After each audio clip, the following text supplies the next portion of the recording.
Hi, pardon me. Hi, everybody. Yara here. I hope you're all well. Happy Sunday.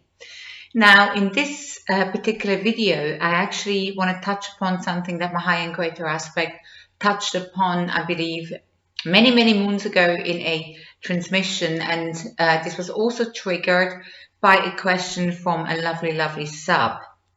And the question was or is, how come there are particular geographical locations that are more prone to being invaded, more prone to conflict? Is it because, as she reiterated, that they just want to plunder natural resources, or is there another reason?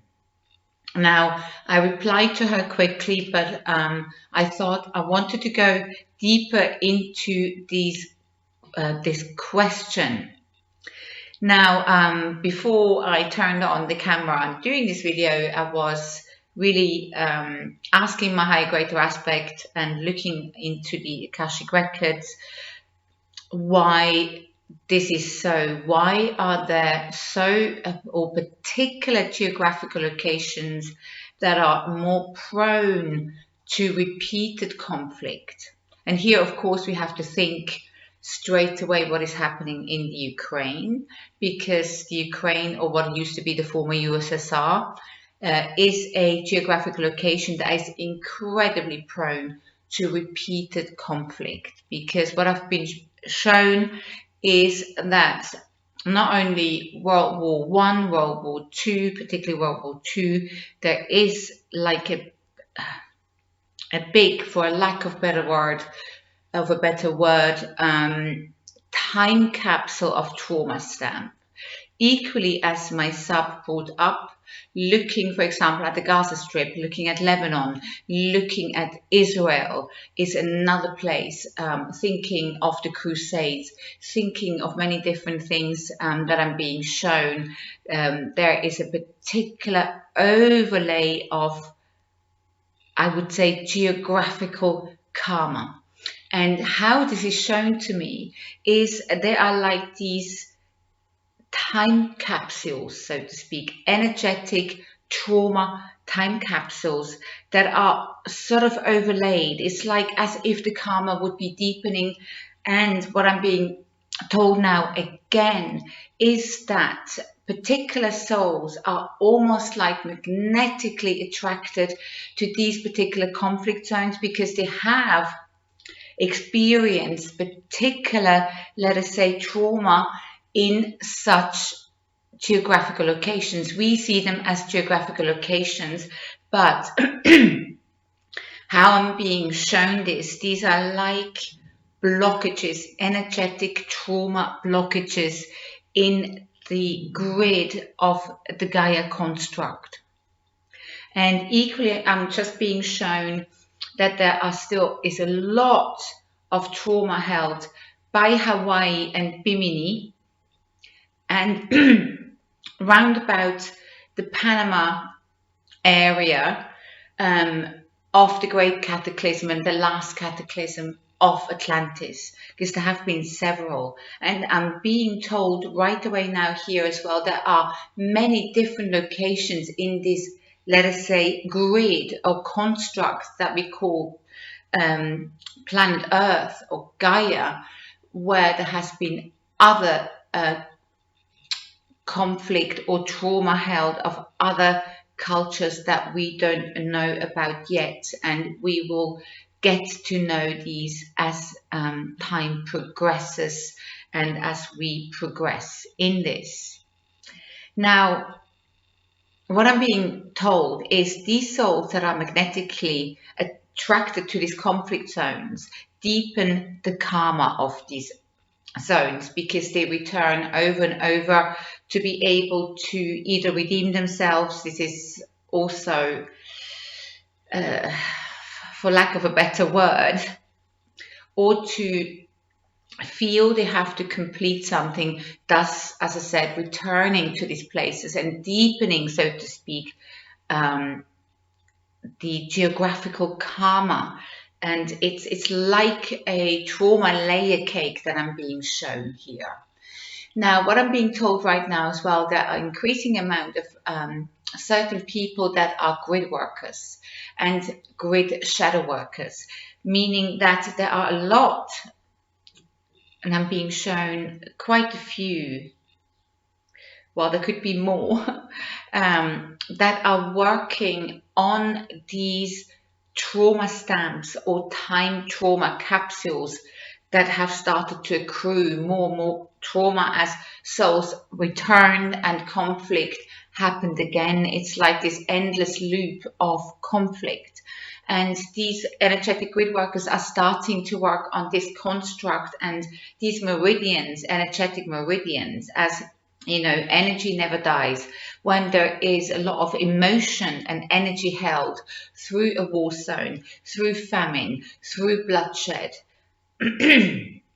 this is also a particular energy with a particular frequency that is affecting the whole. That is what I'm being shown now, affecting the crystalline grid as well as other meridians of the Earth or planetary construct. And the grid workers are, let us say, like an analogy, are working on these energetic blockages like acupuncture, like an acupuncturist would do, or a reflexologist working on dissolving and neutralizing, so to speak, these layered trauma capsules, so to speak. Hence, there are always in particular places where there is, or it is rife with this energy, there is a layering of it.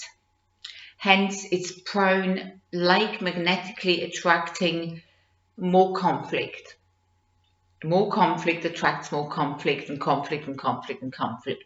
It's really being shown like a massive club sandwich of layered trauma. I do apologize for this weird analogy. Now, something different as well, but I'm just being told that we are entering or are already in a phase where we're culminating the shadow work, and where particularly what I'm being told this spring, going into summer, are deeply working on our collective lesson. I don't like the word lesson, but for lack of a better word, I seem to be lacking words today. To really dive deep into what the collective needs to learn, the spiritual lesson. And that's why there is, for the moment, so much quote unquote conflict flung into our faces, into the face of the collective, because we need to look at that. And also not to judge the souls that go over and over into these conflict zones because they feel they have not completed a particular experience. Because what I'm being shown is there is a lot of judgment about still. A lot of judgment, what, let us say, the light circuitry would call the sheeple, the non-awakened. And this is something, to me at least, that is very bothersome, because it's not working in unification, but it's working towards more division. They are not less than. You are not more than. We all have to do the shadow work. And if somebody says that they don't have to do shadow work, not sure. I feel that everybody is here to do their own and collective shadow work. And they are the ones that need to complete a certain type of trauma in these areas of conflict. And thus, we should not judge anything. Things simply are. And the more that we are drawn into this polarity, the more division is created. We are all in the same boat, and we are all doing our shadow work.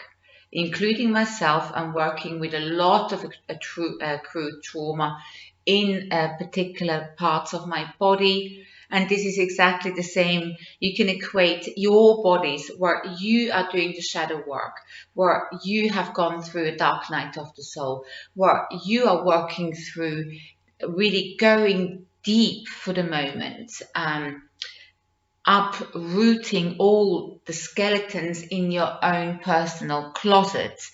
Thus, you also express this in the collective. And what we're being shown now is that we can choose a different path.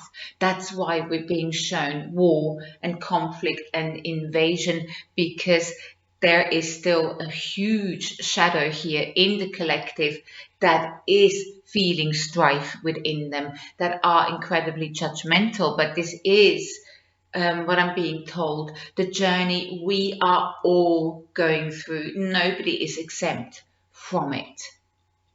So just to round this off, there is definitely in certain particular zones, and there are many more I'm being shown. There's also on the continent of Africa, there are many places that have accrued incredible trauma, bloodshed, and um, sorry, I've just been shown very unnice images. And there are loads that are working on this, on the larger planetary and accrued trauma of the energetic construct. There are many working on that, as well as many are working on their own accrued deep trauma. And this is, for the moment, what I'm being told. Just to round off, the big spiritual, I don't want to call it lesson, but it's part of the big spiritual growth, particularly of this time period now, that everybody is uprooting the last little bone of the skeleton in the deep closets. Alrighty, I hope you found this helpful. I love you all, and next week I'll be speaking from a different part of the monastery, because my season will have kicked off with groups staying here in the former at the former monastery. Alrighty, love you all. Bye bye. Love you.